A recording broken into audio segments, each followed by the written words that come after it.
I'm Strobe Talbot, and it's my pleasure to welcome all of you, and particularly it's my pleasure and honor to welcome back to Brookings President Kim of the World Bank Group. We feel particularly honored, and I would even say doubly honored, by his visit today. It was in July of 2012, what must seem to Jim to be a long 4 years ago, that he made his first appearance on Think Tank Row here in this auditorium. And he sketched out his plans for the bank as its new leader. Now he is making a return visit after his recent and unanimous appointment to a second term.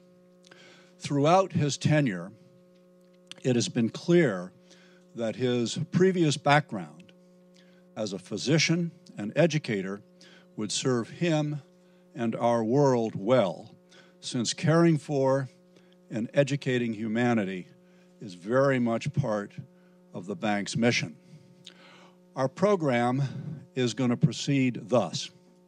President Kim will offer some opening remarks, perhaps touching on a new report on poverty and shared prosperity that the bank released last evening and that focuses on inequality and reduction in global poverty.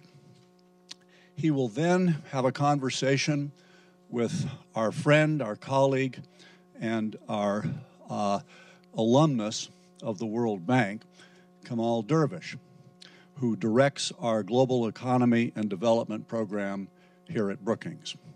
He is also a former administrator of the United Nations Development Program, and as I said, was at the World Bank for more than 20 years. Jim, the lectern is yours, and so is our gratitude for your being with us today.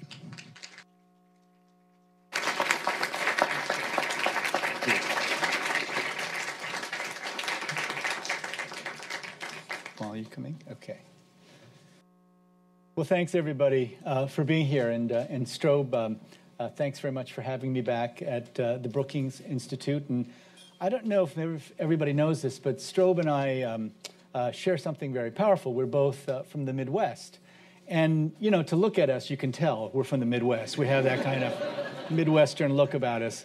Strobe grew up in Dayton, Ohio, and I grew up in Muscatine, a small town in Iowa. Many of the people I grew up with are still there. Only about 10% of my graduating class went to college, and of that group, 90% went to community college. Most left school right away and went on to work at the local steel mills, on their family farms, and in factories, believing that they had a secure job for life.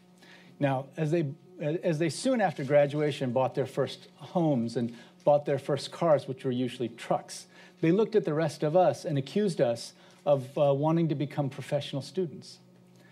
We all know, though, that in recent years, the impact of globalization has swept through towns in the United States like my hometown, and it's altered in a fundamental way the fabric of society and the quality of life. My friends don't think that their prospects are better than their parents, and they worry that their children's prospects are worse than their own. Mechanization and technology have disrupted traditional industrial production, upended manual jobs, and call time on the work that's been done by generations of families. This trend is not isolated to the United States, of course. It's affecting people in countries everywhere. When I was in China at the G20, many world leaders talked about the storm clouds of isolationism and protectionism that were gathering and becoming increasingly worrisome to everybody. These trends come at a time, though, when we need more cooperation, when we need greater economic integration and stronger partnerships than ever before if we want the world economy to return to higher rates of inclusive, sustainable growth. Openness and partnership between countries have played a critical role in an unparalleled period of growth and poverty reduction. Since 1990, 1 billion people, more than 1 billion people, have escaped extreme poverty. Great strides toward ending extreme poverty have been made by countries like China as a result of trade and openness of their domestic industries to global competition. Countries working together, and especially trading together, have delivered lasting progress. So in the end, we have made progress. But at the same time, in most of the world, we're facing very strong headwinds. A slowing global economy hit by falling commodity prices and stagnating global trade that's really historic. Global growth is now projected at 2.4% for 2016. Investments are soft, and export prospects are deteriorating, with commodity exporters facing especially difficult conditions. But there's even more worrying news. We now have the highest number of developing countries in recession since 2009. Our latest growth forecast for sub-Saharan Africa is only 1.6%, which is a downgrade for 2016, far below the population growth, which is around 3%. Next year, we think the growth rate is going to be around 2.9%. Again, another year where growth will be lower than population growth. Labor productivity growth, the key enabler of real wage growth, is negative in the United States, near zero in the Eurozone, and declining even in East Asia.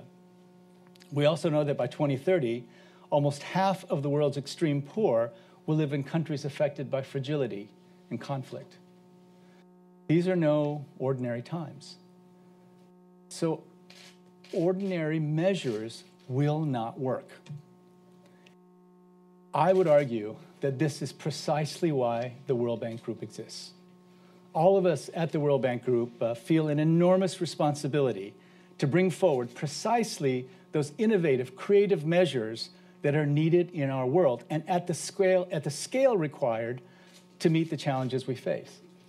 So today I want to address some of the great challenges of our time and our response to them. Back in 2012, when I joined the bank, I worked very closely with staff, Kaushik Basu, our chief economist, and our board to set two clear goals. The first, to end extreme poverty by decreasing the percentage of people living on less than $1.90 a day to no more than 3%. And the second, to promote shared prosperity by fostering the income growth of the bottom 40% for every developing country. I believe, and I've believed this for a long time, that measurable, time-bound goals are critical for focusing the work of the World Bank Group and uniting us around a common purpose. And, you know, as I look back, we've accomplished a lot over the past 4 years. And this is, of course, thanks to the very dedicated staff of the World Bank Group. There are many, many milestones to recognize. Record lending and record investments in the private sector. Financial innovation on behalf of the poorest and for specific problems like pandemics. A Middle East and North Africa financing facility that has so much potential that it's now being scaled up globally. We just announced that at the UN. And of course, we feel we've made great strides on the global public goods agenda, particularly on our work in climate change. I'm especially proud of 3 financial innovations that we believe will be critical to tackling the most serious problems. The Pandemic Emergency Financing Facility, the Global Concessional Financing Facility focused on refugees, and our decision to use equity from IDA, our Fund for the Poorest Countries, to raise funds on capital markets for those countries. I'll talk in more detail about each of these later. These are significant achievements. But findings from our first annual Poverty and Shared Prosperity report, which tracks progress toward our twin goals, make it clear that achieving the goals will be extremely challenging. The good news is that extreme poverty continues to fall rapidly worldwide, and many countries have made progress in boosting the incomes of the bottom 40%. But because of the multiple global shocks and crises we face, we'll have to scale up our efforts dramatically. Progress is still far too slow. Now, our report also lays out how income inequality between all people in the world has decreased. And inequality within nations has been falling in many countries, both rich and poor. But of course, in the United States, many other developed countries, even in China, inequality has been increasing. and it's still, inequality overall is far too high. This level of inequality constrains growth, and it also breeds instability. This means that not only do we have to focus on growth, we also have to continue to work to reduce inequality. We have to make growth much more equitable.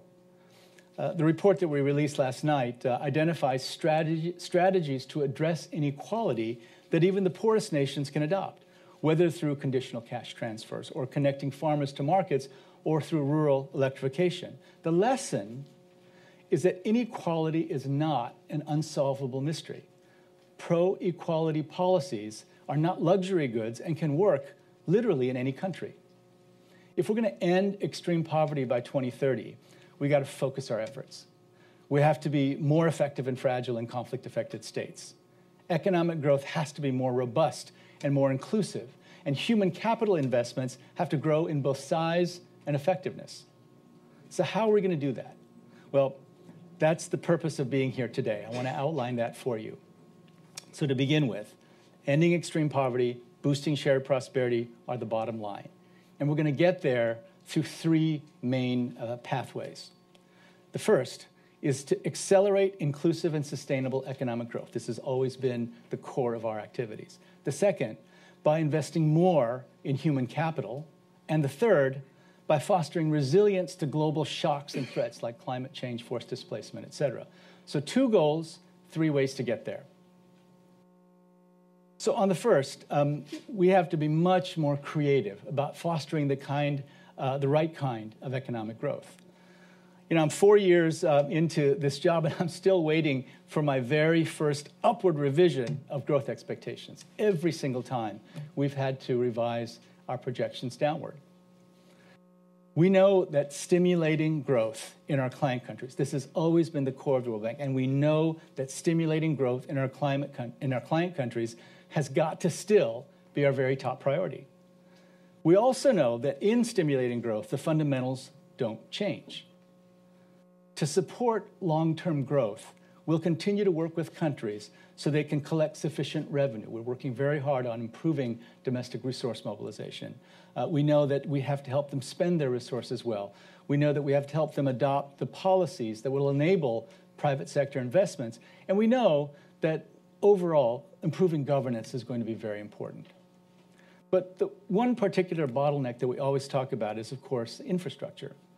In recent years, the demand for infrastructure investment has far outstripped available resources.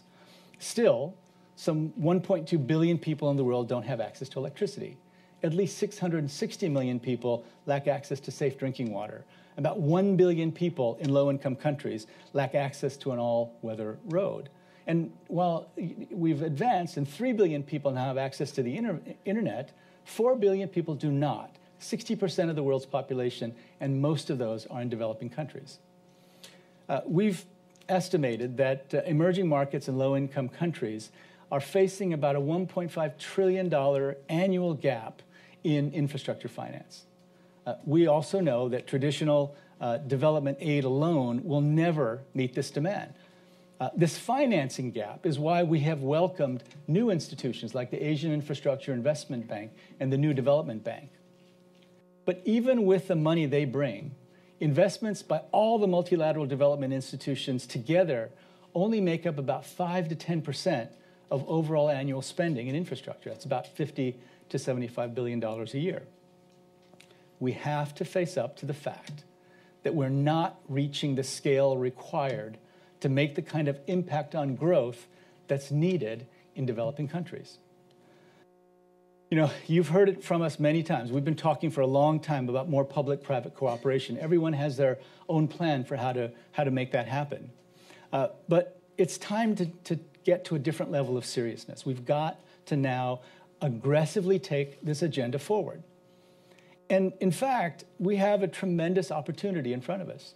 There are trillions and trillions of dollars of funds that currently are earning very little, looking for higher returns, and we think that the opportunities for public-private partnerships in the emerging markets could substantially boost global economic growth. We have to put the deals together that will attract those funds to emerging markets and even to the poorest countries. We at the World Bank, we know that we're going to have to work much more closely together as a group if we're going to mobilize the private sector capital that's needed. We have to do much more to look directly at what those risks are, the risks that are keeping investors out of the developing markets, and bring them down so that they will engage. I'm here, and one of the things that I want you to know more than anything else is that we will be much more aggressive in putting on the table capital and other specific instruments that can reduce risk. And in doing so, we feel that we can create new markets and new asset classes and encourage investors to venture into countries and into projects that they never would have considered otherwise. When our International Finance Corporation, or IFC, invests in projects in the poorest countries and even in fragile states, often IFC presence alone reduces the perceived risk of these projects, and more investors are willing to engage. If we can make concessional financing available as risk capital, then we can reduce risk further. MIGA, our Multilateral Investment Guarantee Agency, can provide political risk insurance and credit enhancement tools to reduce risk even further. Also, we plan to use IDA equity to mitigate currency risk for countries where hedging solutions don't exist. We're committed to bringing this entire suite of tools together in a more systematic and consistent way to bring much larger investments from the private sector to our clients to fill the infrastructure financing gap. You know, it's not nearly at the scale that we'd like, but we've had some really great experiences in bringing the private sector on board. The airport, I tell this story all the time, the airport that was built in Amman, Jordan, is a really good example of how public-private finance can deliver infrastructure projects that have tremendous economic benefits for countries. This airport was a $1 billion project. The original plan in Jordan was to take a sovereign loan to pay for the airport and then have government employees run it. We all knew that this would be extremely difficult and extremely expensive. So on the recommendation of a World Bank employee, a public sector World Bank employee who was working with the Jordanians, the Jordanian leaders changed course and asked the IFC first to structure the project, make the first investment of around $270 million, and then help to crowd in other investors. Now, the other investors have gotten on board, and the folks who actually operate the airport pay an annual fee to Jordan to run the airport. Jordan receives 54% of the net revenue, and they're making money every year. So over the last 9 years, Jordan, without putting any money into the project, has received over $1 billion in revenue from this particular public-private partnership. But it's not just middle-income countries that can benefit from public-private approaches. Our Scaling Solar program has been helping governments like Senegal and Zambia to develop clear policies and practices. This is very important. The policies and practices of the government have to be very clear and predictable. And they've been doing it to attract investment and set new tariff benchmarks for solar energy in Africa. Scaling Solar is a one-stop shop solution in which both the IFC and the World Bank provide everything from just the appropriate forms to financing to ensure that we get the lowest possible bids. Zambia's recent auction was a milestone for sub-Saharan Africa, with the lowest bid coming in at 4.7 cents per kilowatt hour, and an overall price of just over 6 cents per kilowatt hour, which is significantly less than we pay in Washington, D.C. Demand for Scaling Solar has now exploded, and we're working in many more African countries. Now, as we continue to encourage more investment in infrastructure to promote growth, we also have to think about the kinds of infrastructure that countries will need in the economy of the future. You know, we all know that technology has and will continue to fundamentally reshape the world. But the traditional economic path from increasing productivity of agriculture to light manufacturing and then to full-scale industrialization may not be possible for all developing countries. Large parts of Africa, it's likely that technology could fundamentally disrupt this pattern. Research based on World Bank data has predicted that the proportion of jobs threatened in India by automation is 69%, in China, 77%, and in Ethiopia, the percentage of jobs threatened by automation is 85%. Now, if this is true, and if these countries are going to lose this many jobs, we then have to understand what paths to economic growth will be available for these countries and then adapt our approach to infrastructure accordingly. Moreover, with increasing reliance on private sector investments, we're going to have to increase our vigilance to ensure that privatization does not equal exclusion of the poor and the marginalized. Our top priority is to end poverty and boost shared prosperity. So all of our engagements with the private sector have to be anchored in these two core values.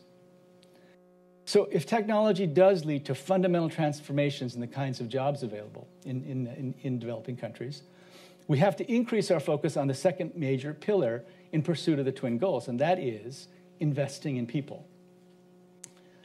You know, over the last 4 years, I've learned that when faced with a choice of how to use the resources of the World Bank Group, a large proportion, maybe you could even say the vast majority, of leaders, of ministers of finance, will often prioritize investments in energy, information technology, roads and airports, what many people refer to as hard infrastructure.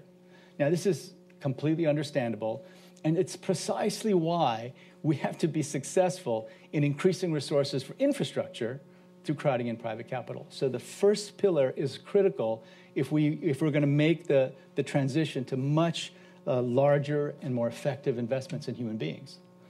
We're not going to be able to convince them if we don't bring that capital to the table. And without reaching appropriate scale, we're very worried that developed countries will not be able to build the kind of workforce that will allow them to compete. We've seen throughout East Asia that investments in people can make a huge difference to a country's ability to grow their economy in an inclusive way. But it's not just increasing budget expenditures, for example, for education, that matters. Learning outcomes are critically important. What students learn in classrooms is a strong predictor, we know, of economic growth. In fact, one striking study shows that if student learning in Latin America had been as high as in East Asia over the past decades, that Latin America could have matched East Asia's much higher rate of economic growth. It's hard to overstate the urgency of making more and more effective investment in people. I believe that it will determine the very future of nation states. And this is especially true in considering the importance of investing in the early years. Millions of young children do not reach their full potential because of inadequate nutrition, lack of early stimulation and learning opportunities, and exposure to stressful environments. Making investments in the earliest part of people's lives will make a huge difference in countries' ability to compete in the global economy. The cost of falling short in equipping children with foundational skills is extremely high, and the evidence supporting this conclusion grows every year. Governments that don't invest early in a skilled, healthy, productive workforce are undermining their current and their future economic growth. The scale of this problem is just massive. 1/4 of children under age 5 worldwide, almost 160 million children, are stunted, meaning that they literally do not have the same number of neuronal connections as their non-stunted age mates. The proportion in sub-Saharan Africa and South Asia is higher than 36%. Even in countries that have done relatively well in terms of economic growth, such as Indonesia, Ethiopia, and Guatemala, over 1/3 of children remain stunted. In Guatemala and Ethiopia, it's closer to 50%. Nearly half of all 3 to 6-year-olds don't have access to pre-primary education, which we also know is so important for the development of the children's minds. The stark reality is that countries cannot walk into a more technologically complex and digitally demanding future with 40% of their workforce unable to compete. We need to help countries understand that investments in human capital are just as critical as investments in what we've called hard infrastructure, if they actually want to spur economic growth and compete effectively in the short, medium, and long term. We have to find a way to encourage leaders to see that these investments will not only lead to inclusive economic growth, but will also establish the social foundations that can act as a bulwark against instability, violence, and conflict. I strongly believe that we have to dramatically increase our aspirations, both for the quantity and quality of investments in health, education, and skills. If we don't, and if we don't do it quickly, not only is it a recipe for poor economic growth, but we'll leave a large population of people living in countries where the traditional low-skilled jobs are not available and who, often through no fault of their own, simply can't compete.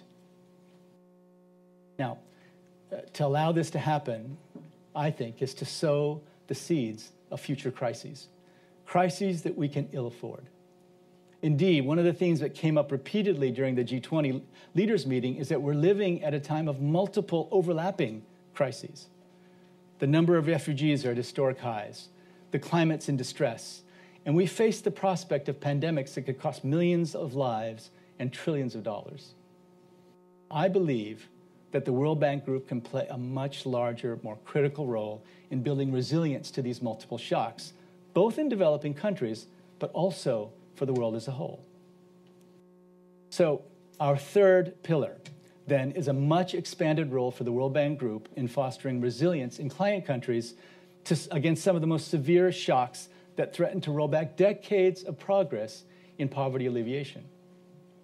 Currently, many of you know the story, 65 million people displaced from their homes, the largest number of displaced people since World War II. 21 million refugees, 90% of those refugees living in developing countries.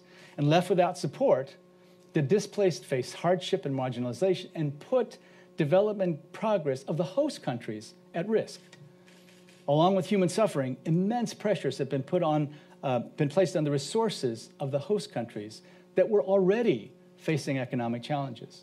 In Lebanon and Jordan, the refugee population right now today is around 20% and 10% respectively of their overall populations.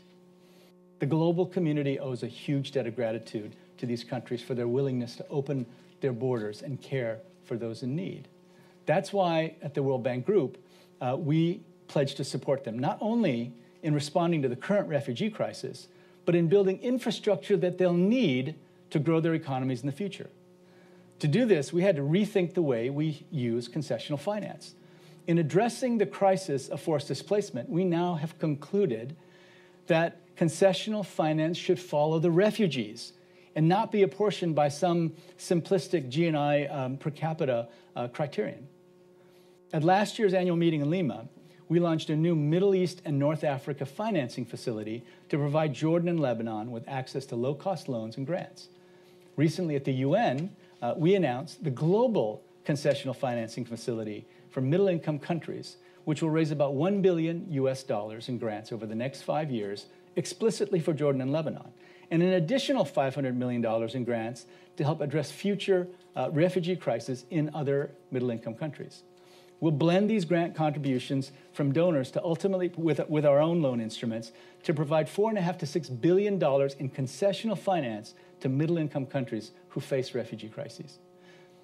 The decision to put concessional financing on the table in response to the refugee crisis opens up new questions about the way we support middle-income countries.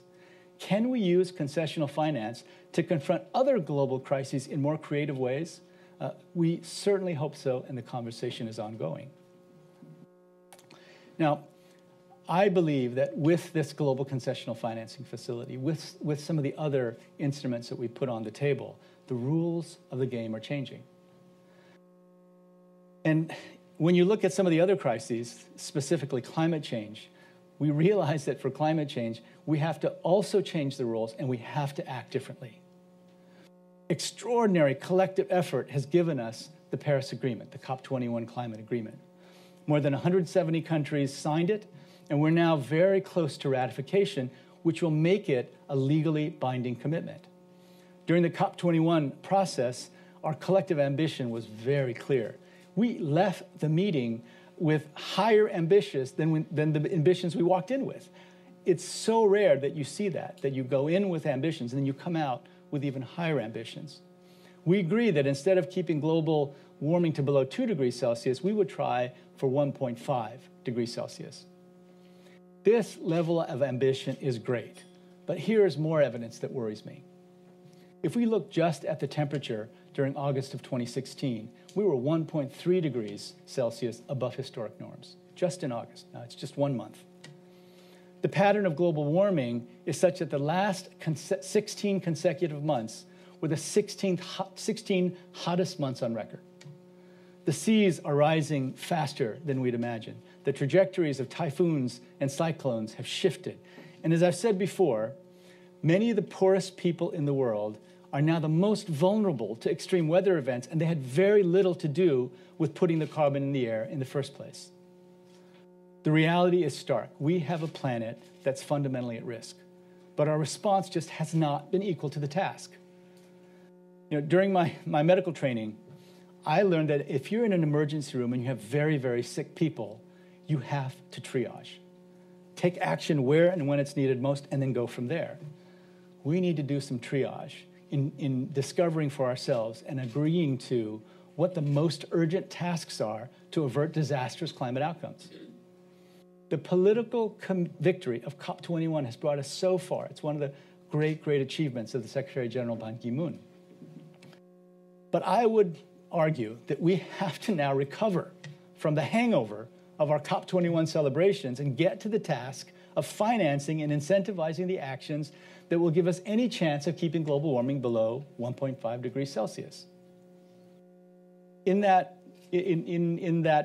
that path, I believe there are three things that we have to do now which could dramatically alter the trajectory of global warming. The first is to phase out hydrofluorocarbons, or HFCs. And by doing that, as well as improving energy efficiency, we could reduce global warming by 0.5 degrees Celsius by the end of the century. We need to finance the countries that will commit to phasing out HFCs and ramp up energy efficiency. Secondly, we've really, really got to move now on slowing down the growth of coal-fired power plants, especially across Asia. Scaling solar, which I mentioned earlier, is a great example of how rapid action can lead to dramatic changes in the energy mix, even in the poorest countries, Zambia, Senegal. And third, if we're going to mobilize private finance for climate, the financial system needs to be fit for purpose to assess climate risks and opportunities. And so we need a much greener finance sector. Delivering on Paris comes with a very high price tag, running into the trillions. We need to move immediately to help countries manage their energy transition towards renewables and unlock necessary finance. Again, it's a doable task, but we're not there yet. We're not serious enough about it yet. So as I head into our annual meetings this week, I'll be doing everything I can to push for immediate scaled-up action on climate. I'll do so with a sense of impatience and urgency based on the new data that we have. Everything you read about climate change tells you that it's happening faster and the impact is greater than we had thought. And finally, among the global risks we have to face, that we have to be better prepared for pandemics. The Ebola crisis and Zika taught us that we're still not ready for pandemics. We're not prepared. If a pandemic is fast-moving as the Spanish flu of 1918 were to hit, we could face the possibility of tens of millions of people dead and as much as 5% of global GDP. That's more than $3 trillion in losses. And because pandemics tend to disproportionately impact the poor, managing pandemics is even more critical in our quest to end extreme poverty. Ebola kick-started a chain of actions that's bringing us closer to where we need to be. In trying to understand why we waited so long to provide resources for Ebola, we realized that there has to be an automatic mechanism for dispersing funds so that we can stop the pandemics as early as possible. What we've created is an entirely new pandemic insurance instrument linked to an entirely new pandemic bond. We got the idea from work we did with disaster risk management, and we're now looking to see if we can use these instruments for mitigating other kinds of risks. One of the greatest inequalities in the world, I've come to learn, is inequality in access to insurance and other forms of leverage, things that wealthy people use every single day. So it's our responsibility, we feel, to make these kinds of financial tools available to everyone, especially the poorest. Now, to be clear, The World Bank Group is not going to be the world's first responder on any of these issues. We're not going to directly intervene in pandemics. We're not going to be directly involved in humanitarian response. Our role is to take the work upstream and bring innovative financial tools, again, tools that the wealthy use every day, that can reduce the magnitude of disasters or even prevent them from happening in the first place. That's our job. You cannot impact the magnitude of a volcano or an earthquake through early intervention, but you can impact the magnitude of pandemics. Excuse me. You know, I lead an extraordinary organization. It was created 70 years ago in another world to tackle the problems of another century. In my first term as president, we've worked to transform the World Bank Group into an organization fit to tackle this century's problems with this century's tools. Today, I've outlined what I think we exist to do. If we didn't exist, we'd have to invent ourselves. But we do exist. And I believe that we are ready and we're fit for purpose to tackle the world's most complex challenges. In closing, I just want to tell you a story. So one of my great mentors, many of you in the room may know him, is Dr. Bill Foege, the man who I feel was responsible for the eradication of smallpox. And he once told me a story that always stayed with me. He said that one of the greatest lessons he ever learned was from his wife, Paula, a kindergarten teacher. She told him that one day she walked into the class, the very first day of class with her 5-year-olds, and she said, "Now, if anyone needs to go to the bathroom, just raise your hand." One boy stood up immediately and said, "How does that help? I got to go to the bathroom." Bill told me that that's the question you always have to ask yourself. How does that help? We have to raise our hand if we want to spur economic growth for the poorest countries and ask, is what we're doing actually helping? If we want to make investments in human beings that we know are critical for countries to be competitive, are we actually making a difference? COP21 resulted in one of the world's greatest and most ambitious agreements. But how does that actually help unless we actually start doing something about it at the scale required? With all the global threats that we're facing, are we really having an impact? We have to ask ourselves these questions over and over and over again. We have to raise our hand. We have to reach a new level of seriousness. When we do reach that new level of seriousness, finally, our aspirations for the poor will meet the aspirations of the poor. Thank you very much.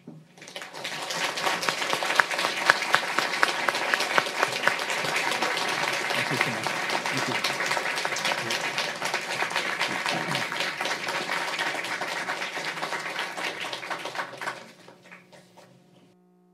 President Jim, if I may. Of course. This was an incredibly comprehensive speech. It really was a masterful kind of synthesis of what there is there to do. And as somebody who has worked in development for, I don't know, maybe I shouldn't say, but anyway, 45 years or so, it was quite a unique speech. Well, congratulations. Thank you.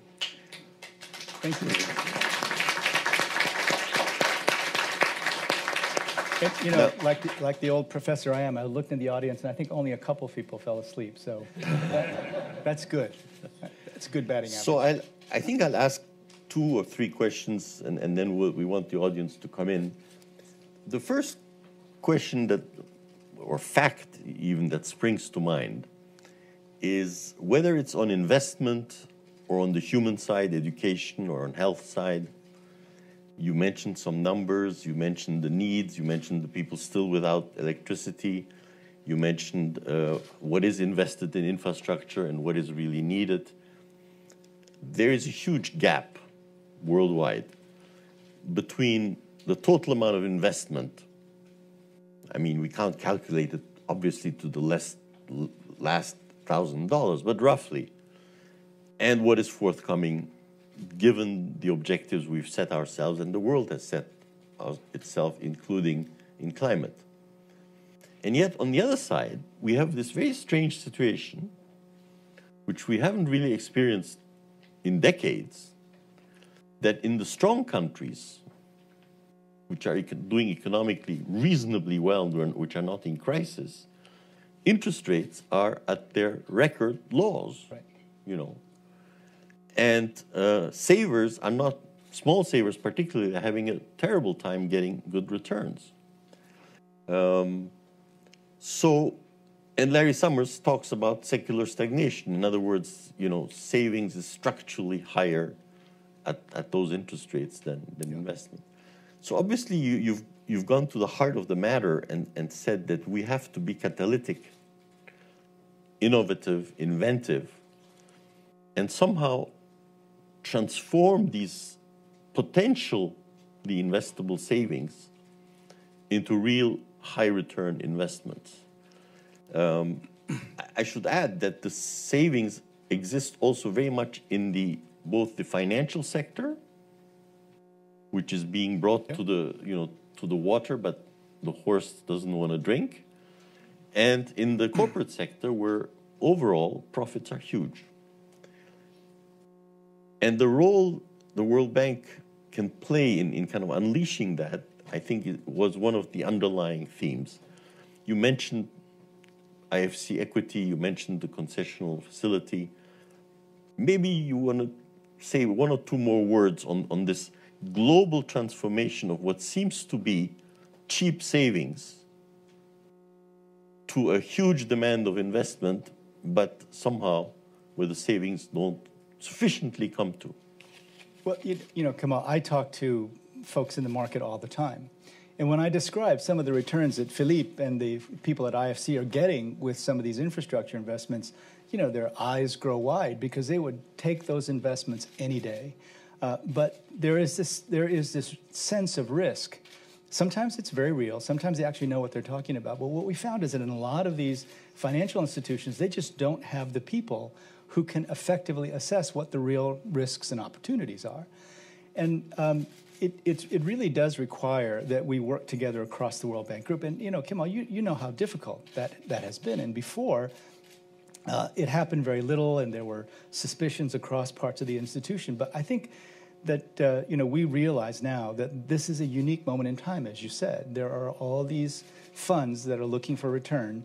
There are very real, very viable, bankable projects. And that, you know, if we put a bunch of them together, we can reduce risk even further. We've talked about creating an asset class, you know, infrastructure is an asset class. We've talked about it all for a long time. What I'm really saying is now we're going to get serious, right? And Philippe was a longtime World Bank employee and is now at IFC. And the sort of cross-pollination between institutions, Keiko Honda, the head of MIGA, has really been pushing for this as well. We're all committed to making sure that cross-pollination becomes a regular part of how we do our work.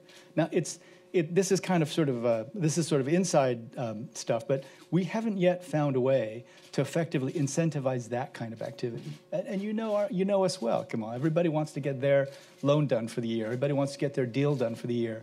And we've got to find a way to put at the very top of our agenda the work that will be required to put these deals together. I just gave you a couple examples. These are my two favorite ones, the Jordan Airport and scaling solar. But there's many others.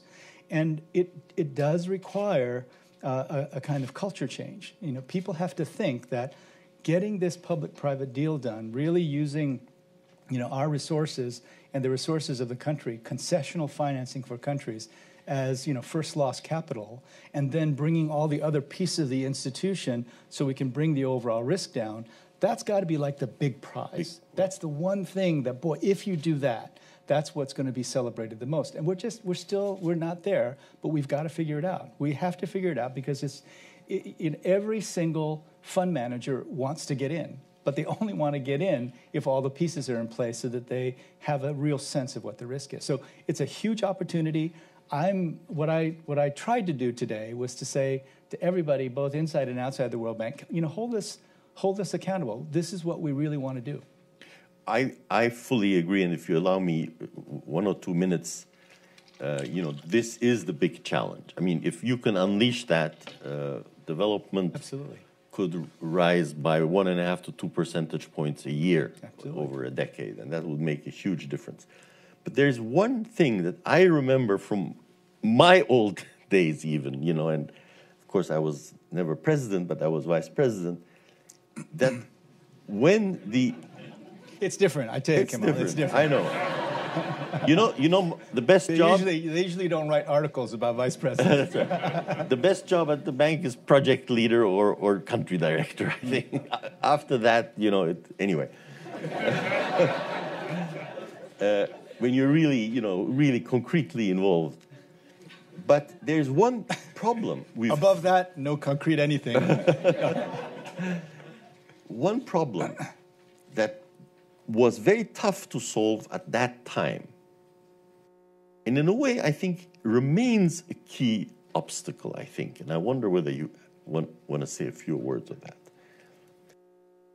You have to be fair vis-à-vis the private sector, and you have to, not legally, but morally, and also in the long run for this whole thing to work, to have a system where private-public partnership does not mean making a deal with a particular private actor at the expense of others.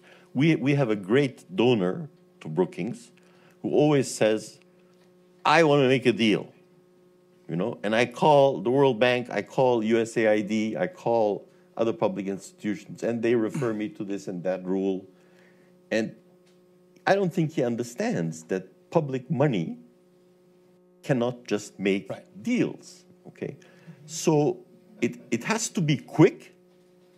Yes, of course, there has to be a deal that the private sector wants, and there has to be private profit, but there has to be competition, and there has to be an equal chance for an Indian, South African, Brazilian, American, Korean firm or expert to be involved. Right. Is this still one of the most difficult things to tackle? Well, we're better at it now. I think we're much better at it than we were 10 or 15 years ago. I think that, you always will face the possibility of a critique saying, oh, you're just subsidizing the private sector. But I think the conclusion we've come to is that, look, if you set goals like ending extreme poverty, right, you are just not going to get there unless you bring some of this money off the sideline. And so we have, for 55 years for IFC, 70 years for the World Bank, we've been working on ways to work across the public and private. And there are also complexities around keeping some sort of wall, whether a Chinese wall or whatever, between the two parts, so that we don't get in trouble by having conflicts of interest. But the point is, these are all solvable problems, and we have solved them in any number of realms. And so we just have to keep pushing to figure out ways of solving the problem. The incentives are so aligned. The funds want to make a higher return. The countries desperately want this money. And if you ask a Minister of Finance today, and of course I've talked to all of them, and say, what would you rather have?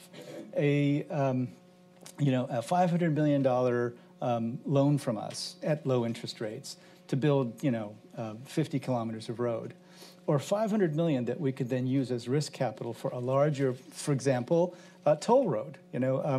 Mokhtar Diop, our vice president for Africa, took me to his home country of Senegal and showed me the toll road in Dakar that everyone critiqued, and this was an IFC project. Everyone critiqued it, but it's turned out to have a dramatic impact on not only the economy of Senegal, but on the commute times of everybody, including the poor people. So, or would you rather have just the money for 50 kilometers of road?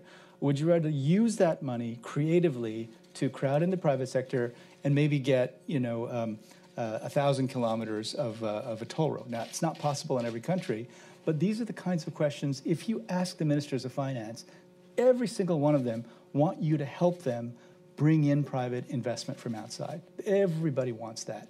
So it's not easy, it's not straightforward, but we have done it, and we're not going to be better at it unless we do it at a larger scale. If we can put, for example, a bunch of infrastructure projects together and really create an asset class, but because we have multiple infrastructure projects, it reduces the risk overall. The demonstration impact, I think, would be huge. That's where the resources exist. I just don't see ODA increasing. I mean, you know this well. There's only one country that's really significantly increased ODA over the last decade, and that's the UK.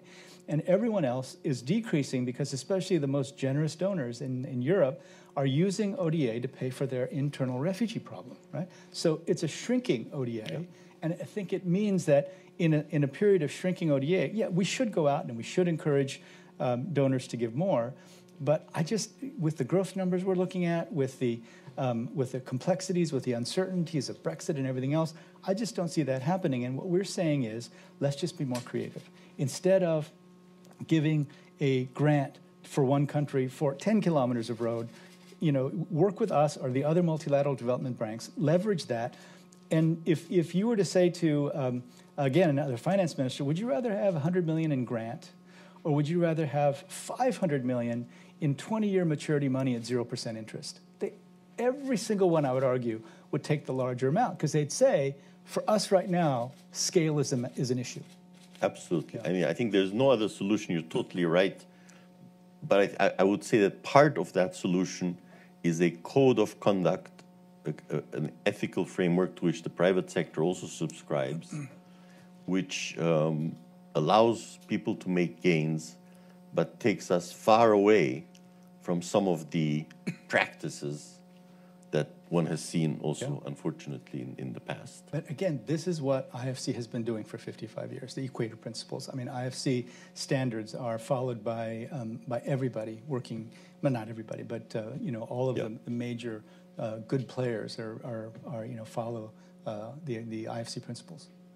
One other question. You started with a more personal story of friends, and it's economists generally think about this a lot. For the first time, it seems like in advanced countries, I don't think it's the case in developing countries, although in some developing countries we see similar, like Brazil, for example, is somewhat similar in the reports, where the current generation feels that the next generation will not be as well off. And it's kind of hard to believe that, objectively speaking. I mean, on a large scale. If we look at the technology we're using, the kinds of cars, the kinds of planes, the kinds of communication devices, and many other things. So with globalization, are they really saying that, do you think? Or has relative well-being, given that we live in this fairly transparent world now, has that something to do with it? And in that sense, if that's the case, then income distribution is becoming an even more kind of politically hot potato, because the fairness of it matters, even if a large number of people gain something. But if the gains are disproportionate, then this feeling that we're not as well off is both a relative and an absolute feeling. Well, I quote a lot. I don't know if Branko Milanovic is here, but in his book Inequality, he looks at income growth across all the different deciles of the global population between 1988 and 2008. And of course, if you look at the income that they started with in 1988, everybody does better, except about at the 75th percentile, the curve just drops, right? The so-called elephant curve. And that group of people are my classmates from Muscatine, Iowa, the lower middle class in high-income countries. And in many ways, I think those are the people who are most upset, who are most driving some of the the protest movements in the world today. So they're actually responding to something that's real. Now, after the financial crisis, these incomes got better, supposedly, and there's new data coming out. But, as I talk, and now I'm connected on Facebook to all my old classmates, and as I watch what they're saying, right, there's a darkness about what the future looks like, and that's real. And I would argue that there's not a country in the world that doesn't have to rethink fundamentally how it educates and trains its people. Right? There's if you go to Silicon Valley, the one thing they'll tell you is we don't have anywhere near the number of skilled people we need to do our work. Right? But then if you go to the Midwest, you'll see that people have lost their jobs. And so if you look at what they're pointing at as the reason that they've lost their jobs, Roberto Acevedo, the head of the World Trade Organization, tells us all the time that at most, in high-income countries, only 20% of job loss is due to trade. And the rest is due to innovation and efficiency. But it's hard to be against innovation and efficiency, so people are against trade. He says all the time that, in fact, for the countries that are growing, that have low growth, increasing trade is their only shot at getting to higher levels of trade. I think that's correct. And I think one of the things we're going to do at the annual meetings this week, we have a panel, Christine Lagarde and Roberto and myself, and we're going to try to make the statement that, let's just look at the data. Let's be realistic about what are the paths out of this low growth state. And, people in high income countries, what my friends in Iowa would say is, we always were promised that with these trade deals, we'd get these new skills training programs, but they never happened. Always cut at the last minute in the budget discussion process. So there is a real skills crisis. There is a real educational crisis. And I think it really is every country in the world. Every country in the world can get better at preparing its people for the workforce of the future. All right. Thank you very much, Jim. I think we'll turn to the audience now and take a few questions, maybe in groups of 3 rather than to save some time. Yes. Why don't we start? Sam Worthington, Interaction. Hey, Sam. Identify yourself. Okay. Sam Worthington, Interaction. Thank you for a very comprehensive overview on the role of the state, private sector, in both inclusive economies and eradication of extreme poverty. What is the role specifically of non-state actors, of civic sector within this mix, and to what extent does that mean different types of partnership with the state as well as with the private sector? Thank you. There was this gentleman there. No, sorry. Well, okay. Thank you very much. I'm a member for UNESCO Task Force. We've been trying to develop for the last 14 years at least what we call best practices for local development. My question is the following. Could you start with rebuilding local communities, whether in crisis or land? I think land degradation represents about 30% of the land in the world, to rebuild communities from culture perspective as well as nature perspective, to have experiment or pilot project, and then those who qualify to disseminate them worldwide or Africa. Mm-hmm. So those experiments could, based on some experience we have, also raise the interest of private sector. Thank you. The gentleman behind you. Hi, Chen Weihua, China Daily. Thank you for the wonderful talk. I want to ask specifically, when you talk about poverty, I think one more specific side is starvation, hunger. I think it's a shame for the World Bank and for every human being. To see the people starve to death. Today, many of them are depending on which sources.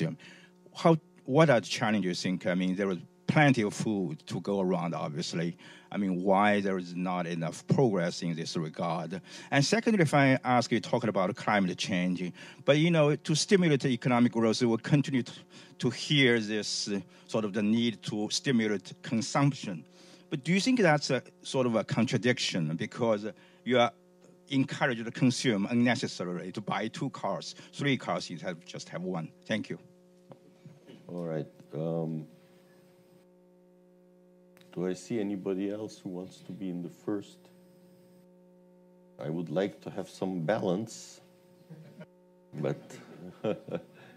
As in gender balance. Right? There was a lady, yes? Yes? Do you want to? Yes, right okay. there. Right. Back there. With the glasses there, Yes. there, right. Hi, my name is Eliana. I am from Climate Institute, and we've been working on a project to build a new grid that would allow the United States to replace fossil fuel energy to renewables, almost in 80%. And we face a lot of obstacles because you are a federation here in the United States, and you need to convince a lot of states because the states are responsible for the energy. I would like to know what is the role of the World Bank in this process to make this transition for renewables in the United States. Thank you. Great. Okay, I think we'll leave it at so, that. Sam, great question. For us, the role of non-state actors, the role of beneficiary communities has gone up, and we're getting beneficiary feedback now on just about every project. But I think that the non-state actors will have an even more important role because we have to answer the question, is the infrastructure investment that's being done with private sector players, is it really having a development impact? I know it's a question that Philippe is asking his team all the time. Is it having a development impact? And is it helping the poorest? So we're asking a different set of questions than just profitability or just return. And I think what will be very important is that we're going to continue, and as you know, Sam, over the last, going back to Jim Wolfenson and Bob Zellick, they all have worked on opening the bank. We think that that non-state actors have a critical role in making sure that the benefits actually are accrued to the poorest, and also lots of non-state actors are getting involved in the projects that we're doing. We're working with in some of the countries directly with NGOs and others, and as you know, we now fund directly non-governmental organizations. So I think it's critical. Let me take the climate change, let me take the starvation hunger question first. So in China, very interestingly, going from a point where it had very high levels of stunting and malnutrition, now it's less than 10%. Now we tried to figure out how did China advance so quickly, and I'm not sure what the answer is. The one-child policy could have been part of it, but anyway, the point is that if you look at educational outcomes and things like childhood stunting, India is at 38.7% childhood stunting. They are literally walking into the future with 40% of the workforce probably being unable to compete in the global digital economy, whereas China, over the years, has brought it down very, very low. Now, why does that happen? It's complicated. In India, it's probably partly because of sanitation, that children are often in just a constant diarrheal stage because of open defecation. There's a lot of different pieces of it. But I've been saying to the leaders of these countries that have these high stunting rates, this is like an emergency for you. You've got to tackle it. And the really good news is that in Peru, almost on an experimental basis, we were able to support the Peruvian government after literally decades of making no progress on childhood stunting. In a 7-year period, they cut childhood stunting in half.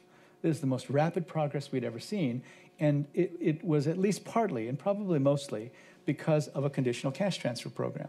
Finally, we gave cash directly to mothers who were at risk of having stunted children or who had stunted children, and in this way, by quote-unquote stimulating the demand side, the stunting rates plummeted. So we now have an approach, a model to reduce it, and we're pushing very hard for all the countries to actually adopt it.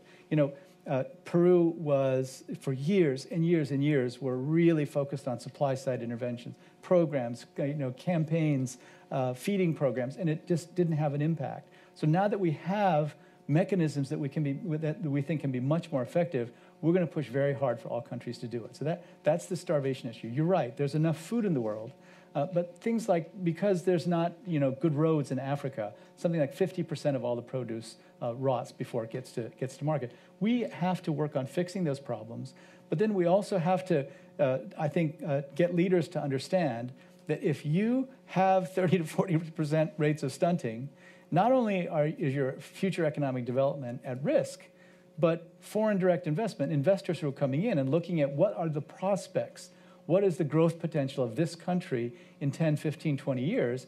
If you have high rates of stunting and you're not dealing with it, then I fear that these investors will go somewhere else. Now, as I said, though, you can't, the point I'm making with this speech is you can't say, this is our priority, this is what we're going to focus on. You've got to do things in order. You're not going to get countries to invest more in people unless they trust that you're going to bring the resources for infrastructure, right? Because they're always going to say, no, we need that first. Now, in terms of the consumption question is a really interesting one, and it goes right to this question of 80% renewables. Look, anyone will tell you that you need a price on carbon, that if you actually put a price on the actual impact that putting carbon in the air has, you'll have a high price on carbon, and that will shift incentives. Now, we're not quite there yet, but my own sense is that the World Bank has been working on a carbon pricing coalition, and we've got some of the great leaders in the world to be part of it. And what we're trying to do is to be ready, that have some very concrete proposals of how we can have a global price on carbon or a carbon tax, or connect up systems. We're thinking through all the different ways to get this price on carbon. And then the world will turn to us when the next great climate disaster happens. And then we'll have about a month. When a huge climate disaster happens, we'll have about a month to put on the table concrete proposals of how we can put in place a price on carbon that will then get incentives moving. So in other words, you can still have high consumption, but the demand will be for low carbon automobiles, low carbon energy. China is about to institute a national carbon trading program. And I want to tell you that the ideas that they're using in the carbon trading program came from, at least partly, came from a grant that we gave China a few years ago. We gave China a grant a few years ago to experiment with carbon trading. Now, the reason I like this is because I don't think that when you think about climate change, that you can go back to saying, well, we'll only give concessional financing or grants to countries that have low income. I think you have to follow the carbon. And in this case, we feel that the small grant that we gave to China to look at carbon trading mechanisms that then led to a national carbon trading program was one of the best investments we've ever made. This is the kind of new thinking that we need. Now, in terms of rebuilding, I don't know if I've completely understood the question, but I can tell you that as we think about the work that we're doing now in countries that are hosting refugees, this is very much on our minds. What is it that we can build that, for example, will allow refugees to actually have some hope in their lives in refugee camps in Jordan and Lebanon? So one of the things that we've done is that with inspiration from your friend Paul Collier and from Prime Minister Cameron, we're trying to build special economic zones in Jordan and Lebanon, right? And so in Jordan, in order to do this, we had to have multiple compromises. Everyone who was involved in this project had to work outside of their comfort zone. The UK gave us a grant, which we then blended with our own loans and gave to Jordan a very concessional loan. I don't know what the exact terms will end up being, but it's 15 to 20-year maturity at around 0% interest, right? And we will provide that to Jordan specifically for building special economic zones. And the compromise is that they would let Syrians work in these special economic zones. The UK and Europe would open up their markets and give preferential access to products that came out of this special economic zone. And in the long run, we would build capacity for Jordan to grow their economy in the future, right? So this was completely different from anything we'd ever done before. And that's the kind of, if you will, sort of capacity and community building that we have to do. Now, if you look at Syria, and we're watching carefully, oh my goodness, we'll be very involved, we think, in the rebuilding of Syria. And these questions about reclaiming degraded lands, building local communities, they'll be very much at the top of our agenda. Okay, one last question, and you raised your hand first, so Thank you. Jeff Hall from the Bank Information Center. So I wanted to follow up briefly on Sam's question there. And I think you've spoken many times in the past from your experience working in HIV and AIDS about the catalytic role that civil society can play in helping to end extreme poverty. Yet in many places we see space for civil society shrinking. So what role for the bank here in opening that space or supporting that space for civil society to contribute? And really, I guess we see contradictory signs. We see great signs like the bank's work to convene civil society in open space in Tajikistan or Moldova to monitor government services in otherwise oppressive and closed places. Or we see places like Zimbabwe where the bank said, well, maybe if human rights abuses would just level off, then we could resume lending. Or in Uzbekistan where we've seen the cotton industry supported by child labor, and the bank ignores civil society warnings. So which bank are we going to see in your second term? Let me see. So, I mean, you've obviously, pointed to some of the very difficult situations that we worked in. But let me tell you the bank that you did see during my first term that you'll continue to see. We work in tough places. We work in very, very tough places. Let me just point out, we have not begun lending to Zimbabwe. So we haven't done it yet. The way I've approached all of the different problems that come up in the lending that we do is that when we see a problem, we'll admit it right away and then do everything we can to resolve the issue. We work in many, many different countries, and no matter how you may object to the leadership of a particular country, there are still many poor people living in that country. So our role as a cooperative of 189 member countries is to do everything we can to work with every member of the cooperative. So it's never straightforward. There are places that are extremely complicated to work in. But for example, on the Uzbekistan issue, we're now working with the International Labor Organization to make sure that we can monitor more effectively conditions for working people. The intention overall is without question to be much more open about the things that have happened that are bad. And I think there have been times in the history of the bank where it felt safer just to duck our heads and hope that the bad publicity passes.